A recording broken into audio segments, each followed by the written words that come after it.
Ang kwento ni Tomby. Ang kwentong ito ay hango sa totoong buhay. Mula ito sa isa nating tagapakinig. Karanasan ito ni Aris. Walang eksaktong taon. Probinsya ng Aklan. Nang mga panahong ito, dumadayo pa kung saang lugar ang binatang si Aris upang makapagsabong. Kahit gaano ito kalayo, hindi alintana ng binata. Kadalasan pang nalalagay sa panganib ang buhay, lalo pa kung iligal na pasabong ang napapasok. Ang kagandahan lamang sa ginagawa ni Aris, ni minsan ay hindi ito umuwing talunan. Malaking pera ang naiuuwi ng binata. Ngunit wala itong naipundar para sa sarili. Ang dahilan ni Aris, walang kwenta ang magpundar gamit ang perang nagmula sa sugal. Madalas ibinibigay nito ang sobra sa napanalunang halaga sa mga taong nangangailangan. Minsan na ding natanong ang binata kung ano ang sikreto nito. Ang palaging sagot ni Aris, talagang siniswerte lamang siya sa mga pinapasok na sugalan. Ngunit lingid sa kalaman ng lahat na may iniingatang gamit ang binata na ipinamana pa ng yumaong lolo. Ito ay ang bertud ng buto ng sampalok na pinaniniwalaan ng binatang nagbibigay sa kanya ng pampaswerte. Napatunayan na ito ni Aris ng ilang beses. Hindi lamang sa sugal nagagamit ang tangan, kundi maging sa paghahanap ng trabaho at kung minsan sa mga kababaihan. Alam ni Aris ang limitasyon ng bertud, kaya kusa nitong pinipigilan ang sarili na kumagat sa mga temptasyon na maaaring makapagpawala ng bisa ng kanyang tangan. Balita ko pare, may pasabong sa kabilang baryo. Kaso hindi aprobado ng alkalde. Malaki daw yung pustahan. Wika ni Saldo, matalik na kaibigan ni Aris. Oo nga narinig ko din pare. Pupunta nga rin ako. Kailangan ko kasing tulungan yung anak ni Mang Mario. Operahan daw sa Makalawa. Kailangan nila ng malaking halaga. Sana lang makuha ko yun mamaya. Tugon ni Aris. Sasabay nga sana ako sa'yo kung pwede. Kasi kailangan ko din ng pera pare. Alam mo namang manganganak na si kumari mo sa pangalawa namin. Tapos may sakit pa yung inaanak mo. Kaya medyo gibit din ako ngayon. Ang sa akin pare, wala namang problema. Kaso baka mamaya kami na naman yung mag-away ni Mari niyan ha. Kapag natalo na naman, ikaw pa naman yung tipong ayaw paawat pag nanalo na. Parang hindi makontento. Basta nanalo ka na. Tama na pare. Palagi ko naman ipinapayo sa iyo yan Pero ewan ko ba kung bakit di mo ko pinapakinggan. Yan tuloy, napapahama ka. Hindi ko nga rin kasi maiwasan pare. Pero sige, susundin kita ngayon. Kailangan ko lang talaga. Pag-uusap ng magkaibigan. Dahil sa pagmamakaawa nito, wala nang nagawa si Aris kundi ang pumayag. O siya, magkita tayo mamayang hapon. Huwag kang magpapahuli ha, kundi iiwanan kita. Wika ni Aris. Kinahapunan, lumakad na ang dalawa papunta sa ilegal na sabungan. Napakaraming tao at kahit walang permiso mula sa munisipyo, maraming mayayamang sugarol na dumalo. Naku, siguradong marami na naman yung uuwing talunan nito Aris. Wika ni Saldo. Basta kahit anong mangyayari pare kapag sinabi kong ayaw na, lumabas ka na ng sabungan. Huwag ka nang magpumilit pa ha, naiintindihan mo ba ako? Tugon ni Aris. Oo pare, ariglado. Tara na, mukhang magsisimula na yung sultada oh. Dali-dali itong pumasok ng sabungan. Naghanap ng pwesto. Saktong kakaakyat pa lamang ng mga manok. Kaya nagawa nilang pumusta sa unang sultada. Inobserbahan ni Aris ang paligid. Maingat ang mga tao sa kanilang mga katabi. Dahil alam na mga ito na anumang oras, maaaring dumating ang mga pulis at hulihin ang lahat ng naroon. Kaya natin yung dihado pare. Dihado? Bakit naman? Tignan mo nga mabuti yung manok pare oh. Parang hindi na nga tatagal sa isang salpok yan eh. Kung titignan, ang manok na gustong pustahan ni Aris, tila kagagaling lamang sa sakit.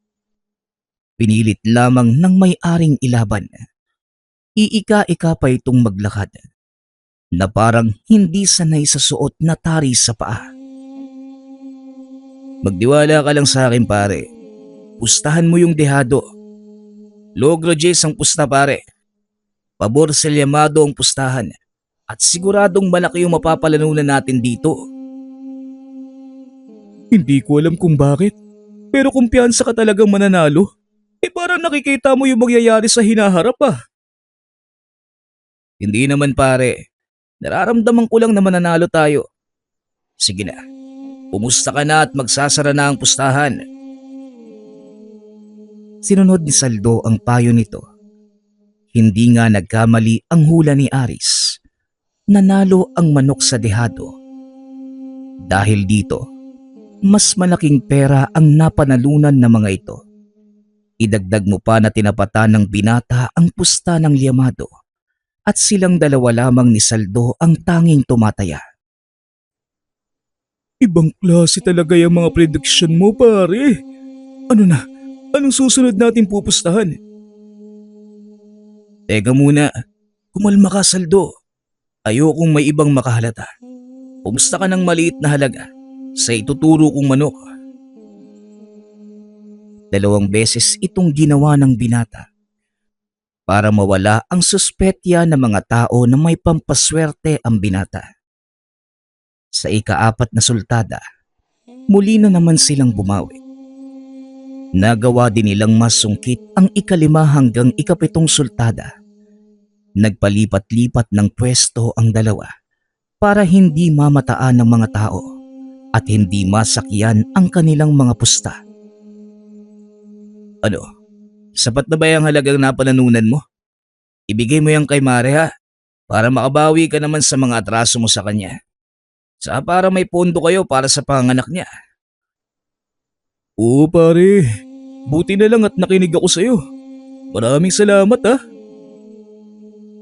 Sumubay ka na sa akin pa uwi, nang masigurado kong maayos kang makarating sa bahay niyo. Alam nitong dadaan pa sa kung saang inuman ang kaibigan at magsusugal. Simula noon, ganito na ang ugali ni Saldo. Kaya madalas napupurnada pa ang perang napanalunan. Oo na pare, uuwi na nga din ako. Hindi ko nasasayangin tong perang napanalunan natin. Matapos idaan sa kanilang tahanan si Saldo, tumuloy na din sa pag-uwi si Aris. Kahit hindi hamak na mas malayo ang tahanan ng kaibigan, siniguro niya itong makakauwi ng ligtas. Habang nasa daan, papunta sa tahanan, sinalubong ang binata ng isang matandang lalaki. Aba, at tila ginabi ka na naman yata ng uwing bata ka. Hindi ka pa din ba nagtanda? Nakahinga ng maluwag si Aris. Nang mapagtantong si Mang Junel lamang ang matandang yun. Ay naku Mang Junel, ang akala ko hinarang na naman ako ng aswang. Ano po ba yung ginagawa niyo rito sa ganitong oras? Wala naman. Kagagaling ko lang sa inyong tahana at nagsusumbong na naman ang iyong ina. Palagi ka na lang ginagabi sa pag-uwi. Nag-aalala ang mga magulang mo, Ares. Ay nako, si nanay talaga. Salamat po Mang Junel ha. Hayaan po ninyo. Ako na lang ang magpapaliwanag sa kanya. Pauwi na din naman po ko eh. Ginagamit mo naman ba ng maayos ang binigay ko sa iyong mutya? Aba oo naman po Manong. Kagaya po ng ipinangako ko sa inyo. Kahit sa sugal ko ginagamit yung buto, itinutulong ko sa mga mahihirap yung napapanalunan ko. Kilala niyo naman ako hindi ba? Huwag kayong mag-alala dahil hindi ko po nakakalimutan yung pangako ko nung ipagkaloob niyo sa akin yung mutsyang to. Alam ko, naninigurado lang akong hindi lumalaki ang ulo mo. O siya, umuwi ka na at gabi na. Babaya kung ano pang mangyari sa nanay mo kakapuyat sa pag-aantay sa'yo. Wika ng matanda. Maraming salamat po Mang Junel. Sige na po, bauna na ako. Kita na lang tayo bukas ha. Pagkarating ng binata sa tahanan, nakita nitong nakayuko sa mesa ang ina. Hinihintay siyang makauwi. Nagkalat din sa sala ang bote ng alak. Nagawa naman ng ama. Nay, gising na po. Lumipat na po kayo sa kwarto. Salamat sa Diyos at nakauwi ka ng ligtas, Aris. Ano, kumain ka na ba? Huwag niyo na po kong alalahanin, Nay. Kumain na po ko bago umuwi. Magpahinga na po kayo. Eh bakit ba kasi gabi ka na kung umuuwi? Ano bang pinagkakaabalahan mo sa labas? Wala po, Nay. Masyado lang po kong nalibang sa pakikipag-usap kay Saldo. Pasensya na po kayo, Nay ha. Eto nga pala, kaunting halaga. Pambili ng mga gamot nyo. Nanlaki ang mga mata ng ina nang makita ang malaking halagang inaabot sa kanya ng binata. Magsabi ka nga ng totoo, Aris. Saan mo naman nakuha ang perang ito? Nagnanakaw ka ba? Napangiti si Aris at niyakap ang ina. Hindi po, Nay. Galing sa malinis na paraan yung perang yan. Maniwala ka sa akin. Hindi po ko gagawa ng masama. Para lang sa salapi. Sige na po, matulog na po kayo. Isang butihing anak si Aris. Bilang panganay, ito ang inaasahan ng ina. Hindi na rin makapagtrabaho ng maayos ang ama dahil sa natamong pinsala. Si Aris ang naghahanap buhay sa kanilang pamilya. Siya din ang nagpapaaral sa dalawa pang kapatid. Hindi na nakapagtapos ng sekundarya dahil mas pinili nitong tumulong sa mga magulang. Inuna ng binatang makapag-aral ang mga nakababatang kapatid para mabigyan ng magandang kinabukasan ang mga ito. Naaawa lang ako sa iyo, anak. Eh baka kung ano na yung pinapasok mo para mabuhay lang kami ng mga kapatid mo. Pasensya ka na ha. Sa halip na kami ang nagtataguyod sa inyo, kabaliktaran pa ang nangyayari. Nay, hindi po habang buhay kayo magpapakahirap para itaguyod kami. Kagaya ngayon, may kakayanan na akong tumulong. Eh bakit pa ako aasa sa inyo? Kung kaya ko namang maghanap buhay para tulungan kayo. Ang kabaitan nito ang nakita ni Mang Junel. Kaya pinagkalooban niya ng mutya ng buto ng sampalok si Aris. Hindi naman ito nagsisisi sa ginawang pasya. Dahil bukod sa pagtulong ng binata sa pamilya, nagagawa din itong mag-abot ng tulong sa iba. Ngunit may kaisa-isang habilin sa kanya ang matanda. Huwag na huwag gagamitin ang perang napanalunan sa sugal para magpundar ng kahit anong kagamitan, lalo na sa tahanan, dahil ang perang mabilis na kinita, mabilis ding nawawala. Ito ang prinsipyong pinaniniwalaan ng binata. Simula nang mapa sa kanya ang mutya, bagaman sunod-sunod na swerte ang dumating sa buhay, nanatili pa din itong mapagkumbaba. Ni minsan ay hindi ginamit ang kakayanan para makapanglamang sa iba. Kinabukasan, Maagang umalis ang binata para pumasok ng trabaho. Namamasukan ito bilang tauhan sa isang malaking tindahan ng bigas sa bayan. Mabuti naman at maaga kang dumating ngayon. May paparating tayo mga bigas. Kaya pakibuksan mo na lang ang bodega. At siya nga pala Aris. Maaari bang ikaw na muna ang magbantay ng tindahan? May pupuntahan kasi ako eh. Wika ng among si Mang Omar. Wala naman pong problema, Manong. Sige po, bubuksan ko muna ang bodega. Gustong-gusto ni Mang Omar na si Aris ang nagbabantay ng tindahan. Malaki ang nagiging benta nito. Lingi din sa kaalaman nito ang sikreto ng binata. Ngunit hindi na siya nagtatanong. Sapat nang alam ni Mang Omar sa sarili na may dalang swerte ang tauhan sa kanyang negosyo. Ngunit hindi lang sa sugal o negosyo nagagamit ni Aris ang bertud. Minsan ay nagagawa din itong iiwas ang mga taong nakapaligid sa kanya sa tiyak na kapahamakan. Nakita nitong naglalakad ang isang matandang naglalako ng kakanin sa daan. Nang tila may kung anong pangitain itong nakita. Walang pagdadalawang isip na hinila ni Aris ang matanda. Laking gulat nito nang biglang bumangga ang isang motorsiklo mula sa kinatatayuan niya. Maraming salamat, Aris. Aba kamunti ka na ako doon ah. Mabuti na lang at nandiyan ka. Wika ng matanda.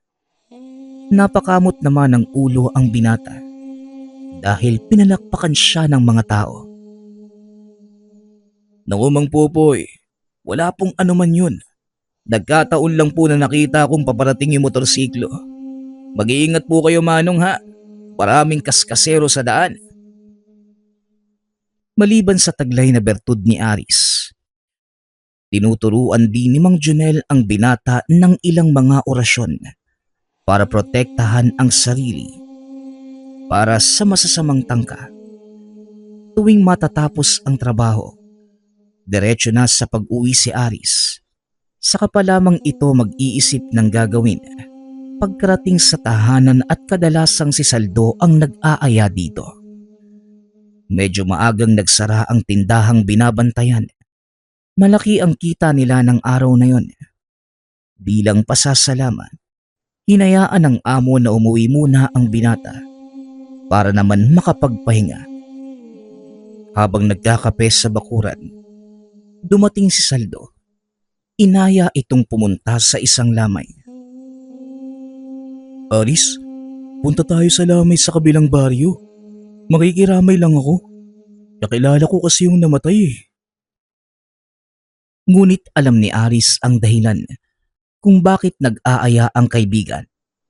Kaya dali-dali niya itong tinanggihan. Naku Saldo, mukhang sugal na naman yung nasa isipan mo ah. Pasensya ka na pare ha. Pas na muna ako. Masakit yung mga kasukasuan ko eh. Ang dami naming gawa kanina sa tindahan. Sayang naman pare. Ibalita ko. Pupunta daw doon si Geraldo. Yung sugarol na taga doon din. Kung naaalala mo, siya din yung taong nagpataob ng bangka doon sa kasino sa bayan. Biglang napukaw ang interes ng binata nang madinig ang pangalang Geraldo. Geraldo? Oo, natatandaan ko siya. Wala kasi ako sa mood na mga oras na yun eh. Kaya hindi ako nakapusta. Isa pa, ayaw na ayaw ko sa ganong uri ng pasugalan. Ang yayabang ng mga tao, wala naman palang laman yung bulsa. Kaya marami din yung napapahamak dahil sa sugal eh. Ano? Sasamahan mo ba ako? O sige, pero sandali lang tayo doon ha. Inubos lang ng binata ang iniinom na kape. Saka nagpaalam sa ina na aalis sandali. Huwag kang masyadong magpapagabi Aris ha. Magluluto ako ng masarap na sinigang na bangus para sa hapunan. Baka ubusin na naman ng magaling mong ama. Gawing pulutan. Opo, Nay. Uwi po ako na maaga. Isa pa, makikiramay lang naman ako sa kakilala ni Saldo eh. Hindi rin po ako magtatagal doon. Sige na eh. Aalis na po kami. Pagkarating sa burol, napansin ni Saldo na kakaunti lamang ang mga taong nakikiramay. Nakipag-usap ito sa ilang kakilala, habang si Aris naman nagmamatiyag sa paligid at maya-maya pa, nagdatingan ang pangkat ng kalalakihan. Pinakiramdaman ng binata ang kilos ng mga ito. Hindi napansin ng mga tao ang pagdating nila dahil abala din ang mga ito sa kanya-kanyang mga gawain. Naupo sa iba't ibang lamesa ang mga kalalakihan. Ang ilan ay nakisali na sa mga nagsusugal, habang ang ilan ay nagsimula na ding magbangka. Tinitignan lamang ni Aris ang ginagawa ng mga ito. At habang nagtatagal, pansin na pansin ng binata na tila natatalo ang mga taong nakikipaglaro sa kanila. Naintriga ng gusto si Aris, kaya naman inaya nito si Saldo na maglaro sa isa sa mga lamesa. Saldo, bakit hindi ka maupo sa isa sa mga mesa na yon? Laro muna tayo. Mukhang masaya ang pusoy doon oh. Nananalo yung mga bangka eh. Napalingon si Saldo. Napangiti at sinabing, Yan ang gusto ko sa'yo pare. O sige, saan mo gustong maupo? Doon muna tayo sa sulok. Yung kakaunti yung tumataya. O sige, doon muna tayo pupuntos. noong una, maliitan lamang ang taya. Hanggang sa kalaunan ay unti-unti nang lumalaki. Ilang tao na din ang nagpapalit-palit sa pag-upo dahil nasisimot sila ng bangka. Tatayo na din sana si Saldo, ngunit kagad itong pinigilan ni Aris. Huwag kang tatayo pare. Akong bahala. May dala akong pera. Sige lang, painan lang muna natin sila. Pare, nilalamon na tayo ng buo ng bangka eh. Tutuloy ko pa ba to? Di ka makakahuli ng malaking isda kung maliit lang yung pain mo. Oo, ituloy mo lang yan pare. Lingid sa kalaman ni Saldo na may binabalak ang binata. Ilang ikot pa ng baraha, pinalitan na nito ang kaibigan. O Saldo, ako na muna yung uupo ha. Kumuha ka muna ng kape. Magiging mainit ang labang to. Tumayo naman si Saldo para kumuha ng kape. Ngulit akmang aalis na sana nang madinig nito ang kaibigang nagsalita. Pare, mukhang malaki na yung panalo mo ah. Ano kaya kung baguhin natin yung patakaran ng laro? Sige, papayag ako. Medyo nakakabagot na din ang tuloy-tuloy na panalo eh. Napangiti na lamang si Aris dahil sa kayabangan nito. Kung ganon, sige, subukan natin yung larong gusto ko. Isa laban sa isa. Tayong dalawa lang pare. Yung mga gustong pumuntos, ang gagawin nyo, pipili lang kayo kung kanino nyo isasama yung pusta nyo. 5 ikot pare. Sa bawat ikot, lalaki ang taya sa ibabaw ng mesa. Sa bawat ikot, magdadagdag tayo ng pusta. Ano, ayos ba sa'yo yung naisip kong laro? Mukhang ayos ang sinasabi mo ah. Parang masaya nga yan. Tugon ng lalaki. Sabay tanggal ng suot nitong sombrero. Saka pa lamang napagtanto ni Aris na ang kaharap ay walang iba kundi ang pinsang si Geraldo. Lintek, ikaw pala yan Geraldo. Ang akala ko kung sino na. Pasensya na pare ah. Di kagad kita nakakilala. Kanina pa nga kitang inoobserbahan eh. Halata ngang hindi mo ako nakilala, Aris. Ano, itutuloy pa ba natin to? Nagulat naman si Saldo dahil magkakilala pala ang dalawa. Teka, magkakilala pala kayo? Paano nangyari yun? Oo, magkakilala kami. At hindi lang basta magkakilala. Pinsan ko yang si Aris. Eh bakit hindi kayo nagpapansinan sa kusino nung nakaraang linggo? Eh magkakilala pala kayo.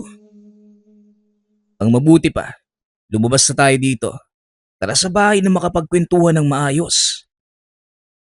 Napakamot na lamang ng ulo ang mga taong nakikitaya dahil karamihan sa kanila natalo na. Laking gulat ng mga ito nang itulak pagitna ni Geraldo ang perang napanalunan. O eto, pagatian nyo ng maayos yan. Huwag kayong maglamangan. Siguro sapat ng kabayaran yan para sa pag-aliw nyo sa akin. Nagsipagtayuan na din ang mga kasamahan nito. Ngunit sinabihan sila ni Geraldo na magpaiwan. Hayaang makabawi ang mga nagsusugal. Ibang klase kayong magpinsan eh, no? Parang ordinaryo lang sa inyo yung pamumudmud ng pera. Wika ni Saldo habang naglalakad ang mga ito pabalik sa tahanan ni Aris. Hindi naman sa ganon. Isa pa, wala naman akong inilabas na pera doon eh. Ibinalik ko lang sa kanila yung napanalunan ko. Hindi naman sa akin yun eh. Yan din ang lagi kong sinasabi sa iyo, Saldo. Ang perang hindi mo pinaghirapang makuha, madaling nawawala. Biglang naiba ang usapan na magtanong si Geraldo tungkol sa nanay ng binata. Anak ito ng kapatid ng nanay ni Aris at alam nitong sakitin na din si Aling Trining. Kaya naman nag-alala na din si Geraldo sa kalagayan ng matanda. Kamusta naman si Tia? May sakit pa din ba? Oo parang hindi na nga gumagaling insan. Dagdag pa ng pasaway kong tatay na nag-uuwi pa ng barkada sa bahay. Wala na ngang naitutulong perwisyo pa. Sana natuluyan na lang yung tatay mo no, nung nahulog sa bangin yung motor niya. Yan tuloy, kinargo mo pa at pabigat pa sa inyo ni Tia Trining. Pasensya na insan ha. Alam kong kahit anong mangyari, tatay mo yan. Pero hindi na din kasi maganda yung ginagawa niya eh. Ayun na nga pinsan, hinahayaan ko na lang. Basta wag lang masasaktan si nanay at ang mga kapatid ko dahil baka hindi na ako makapagpigil nun. Wag naman ganon insan. Tatay mo pa din naman yun eh. Intindihin na lang natin yung pinagdaraanan niya. Hindi rin kasi biro yung trahedyang nangyari. Maya-maya pa, nakarating na sila sa bahay ni Aris. Kagaya ng inaasahan, nadinig nitong sumisigaw ang ama. Ano, Trinig? Talaga bang magmamatigas ka? Alam kong may iniabot si Aris sa'yo nung nakaraang araw. Kaya huwag kang magsinungaling sa'kin. Dali-daling pumasok ng tahanan ang binata. Nadatnang nakaupo sa sahig ang ina, habang nakatayo naman sa harapan nito ang ama. Tay, ano naman bang ginagawa nyo kay nanay? Oh, mabuti naman at nandito ka na. Itong nanay mo, masyadong sinungaling. Bakit naman po tay? Nay, ano po bang nangyayari? Ipinaliwanag ng ina sa anak ang nangyari. Napailing na lamang ang binata at dumukot ng pera sa bulsa. Yan, mabuti pa itong anak mo. Madaling kausap. Diyan ka na nga. Dali-dali itong lumabas ng tahanan para makipag-inuman sa mga kaibigan. Ay nako, ang laki na nga ng pinagbago ng tatay mo. Kaya mo na pinsan, wala na tayo magagawa. Tia, ayos ka lang po ba? Nasaktan ka ho. Geraldo, ikaw pala yan. Kumusta ka na? Aba, ang laki na ng pinagbago mo ha. Pasensya ka na kung ganun yung nadatnan mo. Teka, magpapakulo ako ng tubig na makapagkape kayo. Naku nay, Huwag na ho kayo mag-abala. Ako na po yung gagawa. Maupo lang po kayo dyan at ako nang bahala. Wika ng binata. Patuloy sa pag-uusap ang magtiyahin hanggang sa makabalik si Aris. O siya, maiwan ko na muna kayong magpinsan ha, nang makapag-usap kayo.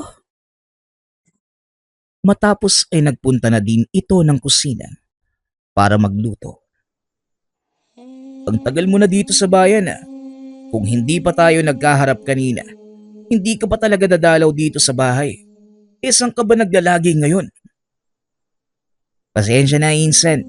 Kasi masyadong komplikado yung nangyari sa akin eh. Ang totoo, hanggang ngayon nagtatago ako. Nanlaki ang mga mata ni Aris nang madinig ang sinabi ni Geraldo. Nagtatago? Bakit? Ano bang ginawa mo? Wala akong ginawa, Insan. Nadiskubre ko lang naman yung pasugalan ni Gobernador sa kabilang bayan at pinataob yung bangka ng ilang ulit hanggang sa tuluyang nalugi yung kasino na yon dahil sa akin.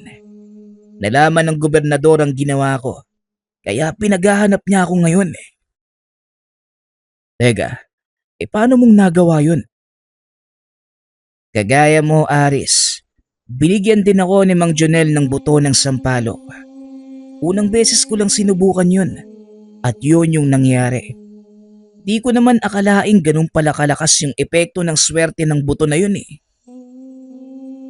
Malaking problema yung pinasok mo, Geraldo. Pero hindi ka naman matutunto ng gobernador sa lugar na ito. Basta wag ka lang gagawa ng kahit anong makakapagbunyag ng kinaroroonan mo. Teka, ano bang pinag-uusapan niyo? Pasensya ka na ha. Hindi ko kasi maintindihan. Saka, ano ba yung buto ng sampalok na yun? Dito na ipinaliwanag ni Aris ang lahat. Nagulat ang kaibigan dahil sa tagal na magkasama ang mga ito. Hindi man lamang nalaman ni Saldo ang sikreto ni Aris. Pakiusap, Saldo. Wag na wag mong ipagsasabi ang nalaman mo ngayon. Malaki ang tiwala ko sa iyo, pare. Huwag kang mag-alala, pare. Magkaibigan tayo. Kaya walang ibang makakaalam ng pinag-uusapan natin dito. Insan, ano na ngayon yung plano mo? Sa ngayon, magpapalamig na muna kami ng mga kasama ko. Iiwas muna kami sa madaming tao. Mas mabuti nga yung ganon, Insan. Kung gusto mo, pwede kang manatili dito sa bahay. Ngunit tumanggi si Geraldo sa takot na baka madamay ang pamilya ng pinsan. Hindi na. Mas mabuti nang sa ibang lugar ako. Delikado.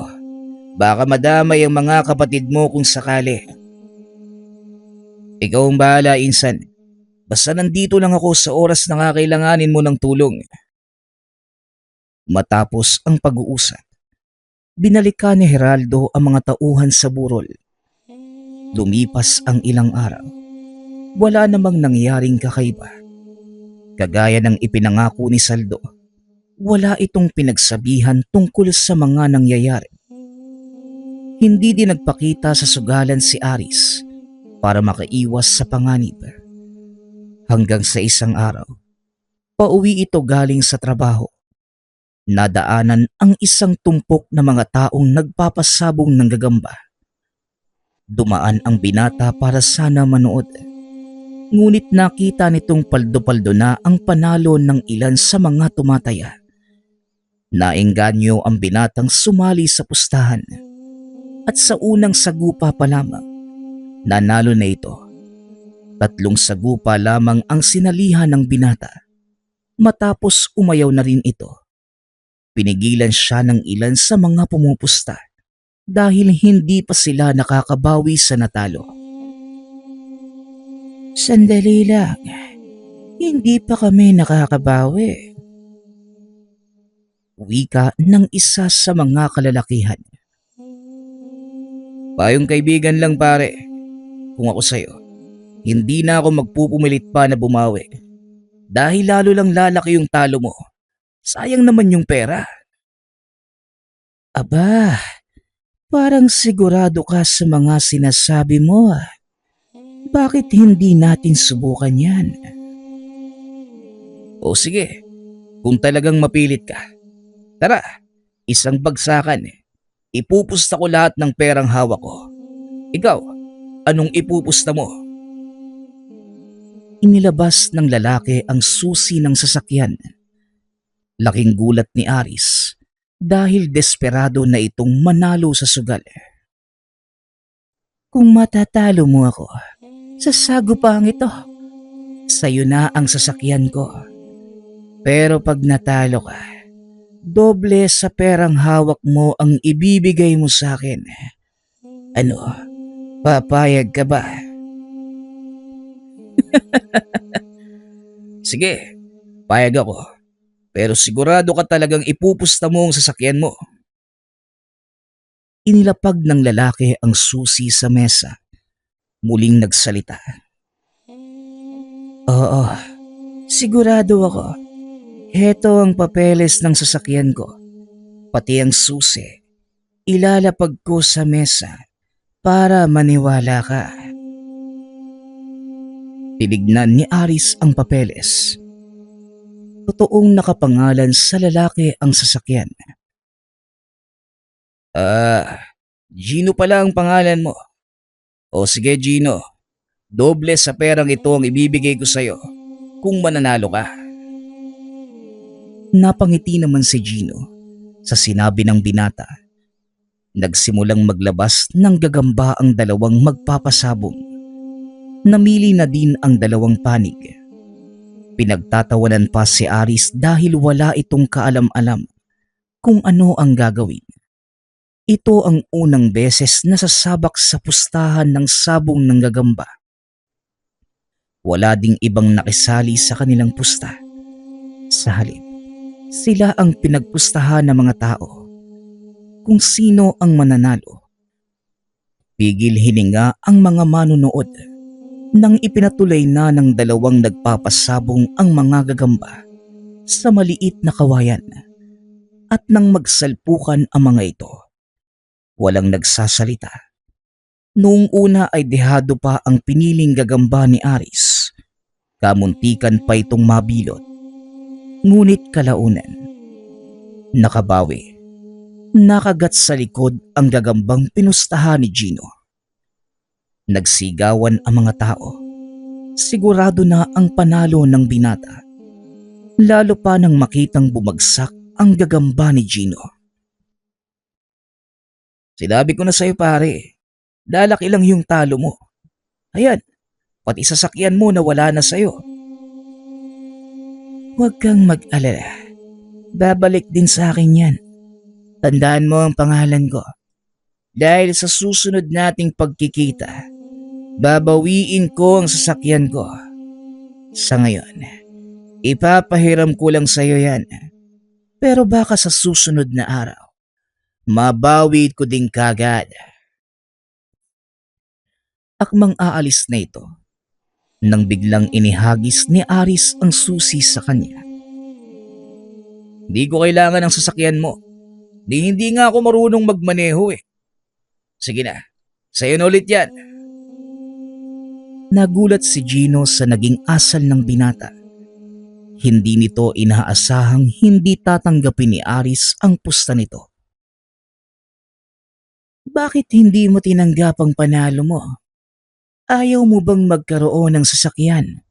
Saka bakit nakipagpustahan ka pa? Kung ayaw mo naman palang tanggapin ang papremyo. Nag-alisa na din ang mga tao sa lugar. Tanging sila lamang ang naiwan. Alam mo pare, hindi ko naman sineseryoso yung sugal eh. Kung gagawin mo yun, masisira lang yung buhay mo. Kagaya ngayon, aminin mo man sa akin o hindi, ang sasakyan na yan na lang ang naiwan mong ari-arian. Ayoko nang kunin sa'yo yan. Hindi ako gahamang tao, Gino. Lingid sa kalaman ng binatang yun, ang tagpong makakapagpabago sa buhay. Nalaman mo na ang pangalan ko. Maaari ko bang malaman ang sayo? Tawagin mo na lang ako sa pangalang Aris. Sige na, Gino. Mauna na ako. Medyo gabi na din eh. Sandali lang. Hayaan mong ihatid kita sa inyo. Doon man lang makapagpasalamat ako. Pumayag naman ang binata. Malayo-layo pa ang lalakarin nito bago marating ang kanilang baryo. Habang nasa sasakyan, kinakausap ni Gino ang binata. Yung nangyari kanina, alam kong hindi nagkataon lang ang pagkapanalo mo. Sinadya mo kong talunin, bata. Alam kong may tangan kang pampaswerte, pero wag kang mag-alala dahil wala naman akong masamang intensyon sa mga sinabi ko. Gusto ko lamang makumpirma. Napangiti si Aris at tumugon. Oo, Gino. Tama ang sinabi mo. May pampaswerte nga ako. Pero hindi ko yung ginagamit sa masama. Oo, nagsusugal ako. Pero para malibang lang. Sugarol ako. Pero hindi ako gahaman sa salapi.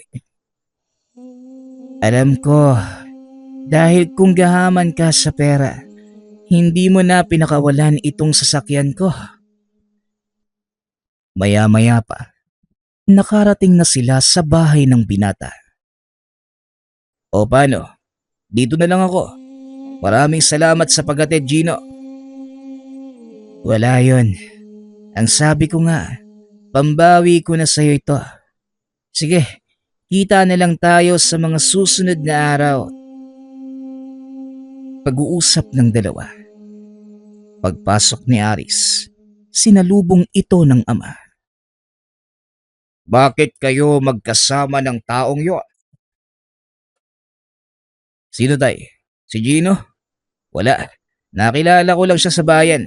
Bakit po? Gino lang ang tawag mo sa kanya. Alam mo ba kung sino ang taong yon? Wala ako ideya tay. Kanina ko lang siyang nakilala. Ay naku kang bata ka. Bahala ka na ka. Nahihilo na ako sa kalasingan. Matutulog na ako. Ikaw na lang ang tumuklas kung sino ang taong yon. Napakamot na lamang ng ulo si Aris. Hindi nito maunawaan ang sinasabi ng ama. Kinabukasan, habang papunta sa trabaho, muli nitong nakita ang sasakyan ni Gino nang bigla nitong ibaba ang salamin ng bintana. O Aris, nandito ka pala. San ka naman pupunta ngayon? Papasok na sana ng trabaho eh. Nadaanan ko tong sasakyan mo. Sumama ka sa akin. Huwag ka munang pumasok. May pupuntahan tayo. Hindi naman nagdalawang isip na sumakay ng sasakyan si Aris. Teka, idaan mo nga muna ako kay Bang Omar. Magpapaalam lang ako. Pinuntahan nila ang tindahang pinagtatrabahuhan ni Aris. Ngunit sarado ito, kaya kagad na silang tumuloy.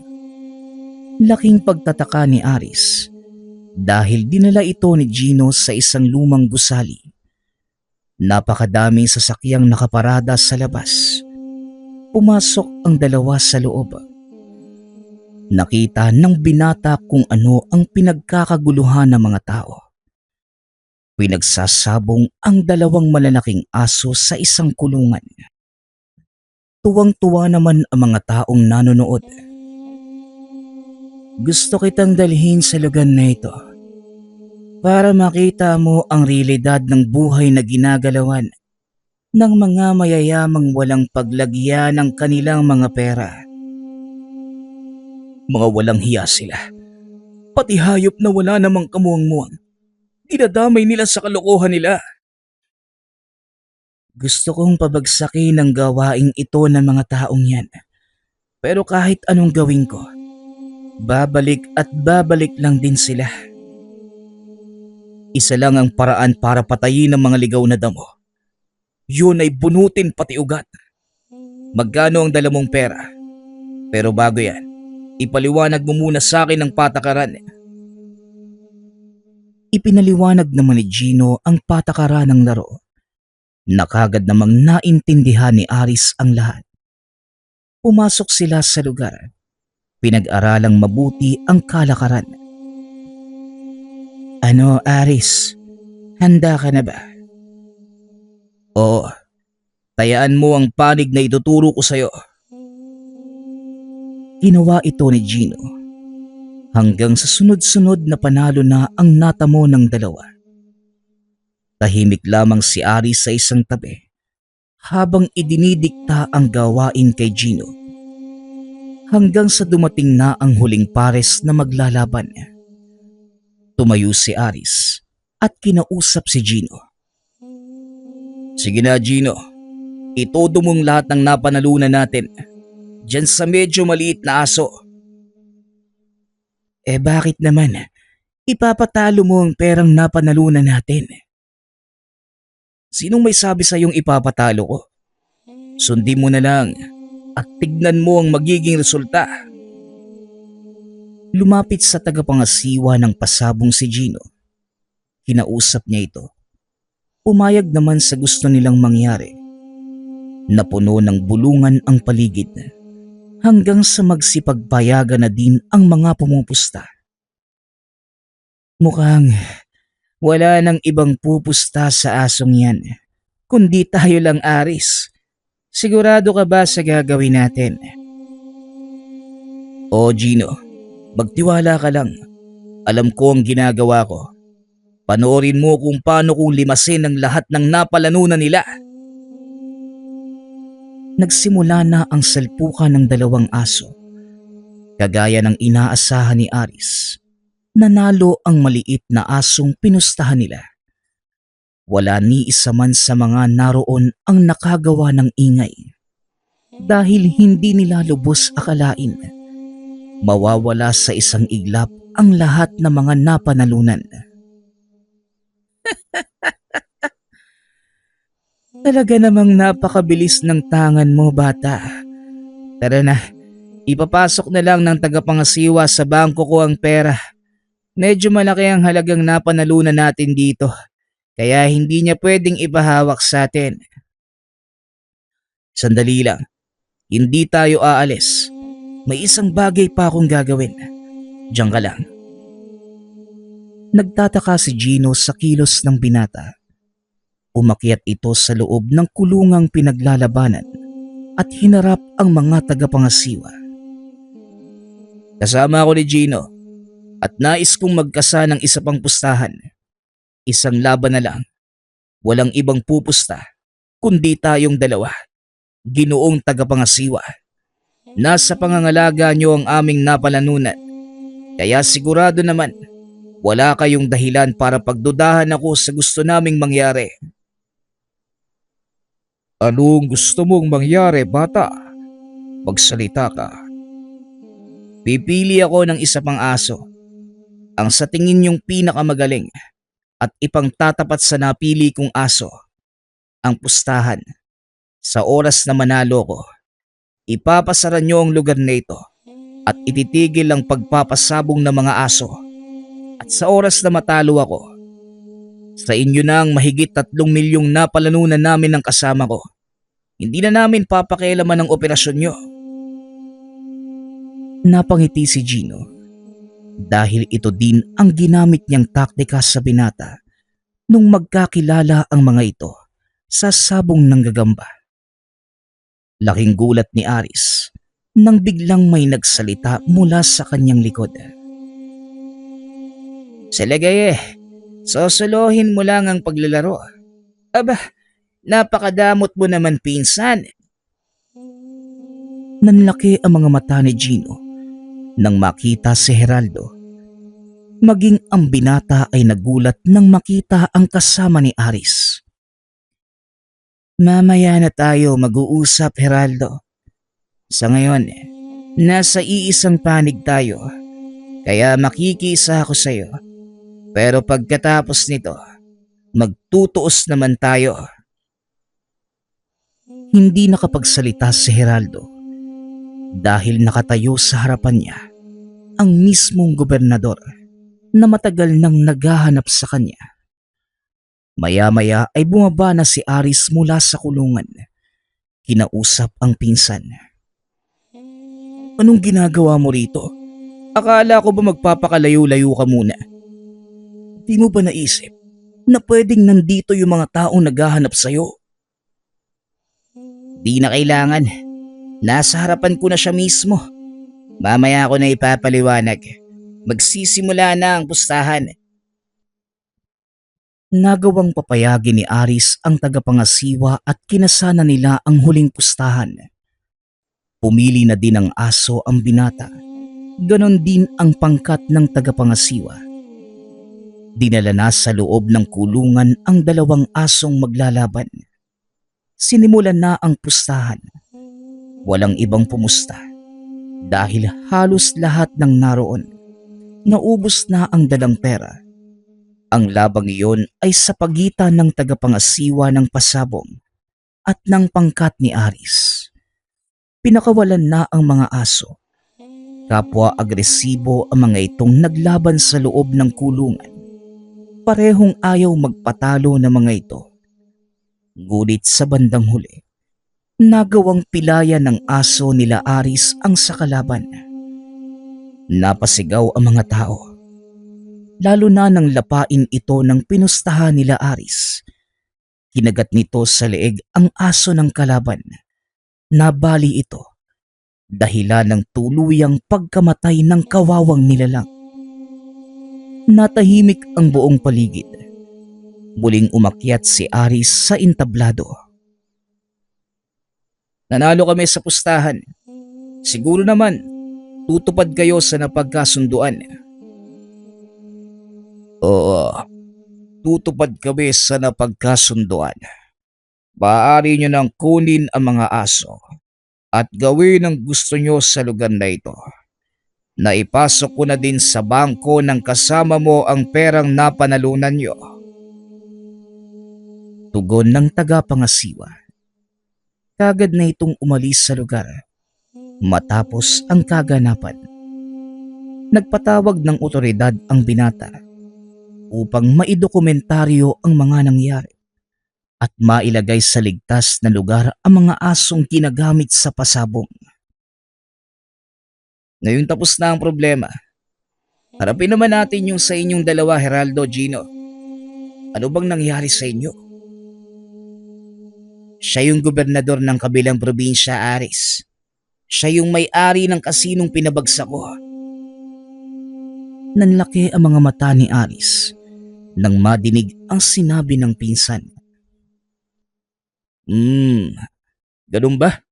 Ngayon, anong balak mo? Gusto ko lang humingi ng tawad sa nangyari. Di ko naman akalaing ganun yung kalalabasan ng ginawa ko . Dagdag pa ni Geraldo. Handa niyang ibalik ang nawalang halaga para maipatayong muli at mabuksan ang kasino. Wala na sa akin yun. Hinahanap lang kita dahil gusto kong tulungan mo kong pabagsakin ang lahat ng ilegal na pasugalan dito sa ating lugar. Hindi lang sa probinsyang nasasakupan ko. Marami na ang nasisirang buhay dahil sa sugal na yan. Ayon dito, hindi niya ideya ang kasino, kundi sa gobernador na pinalitan niya.